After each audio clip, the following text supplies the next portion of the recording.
হাট বসে না, বাজার জমে না। অযত্ন অবহেলায় নিশ্চল পড়ে পড়ে ঘুমায় এক সময়ের জমজমাট কোলাহলপূর্ণ নোয়াকান্দি বাজার। পাতালতা পড়ে থাকে, ভাট ফুলেরা গন্ধ ছড়ায়, বন ঘুঘুরা চড়ে বেড়ায় এখন।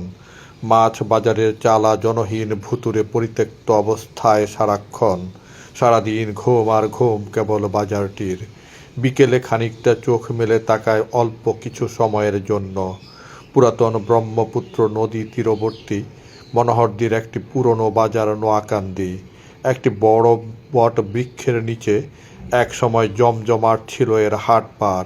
ক্রেতা বিক্রেতা হাঁটুরে লোকজনে ভরপুর ছিল বাজারটি সে সময়। স্থায়ী দোকানপাটও ছিল কম নয়। সে হাটটি বসে না আর, জমে না বাজারটিও। দোকানপাটও খোলে না তেমন, নেই বেচাকেনাও তাতে। হাঁটুরে লোকজনেরও পদচারণা নেই।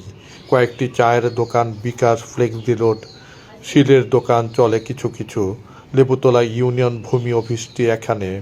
সে সুবাদে সেবাগ্রহীতাদের পদচারণা আছে কিছু। লেবুতলা ইউনিয়ন পরিষদ ও নোয়াকান্দি হাজী আলিমুদ্দিন উচ্চ বিদ্যালয়টি বাজারটির প্রতিবেশী।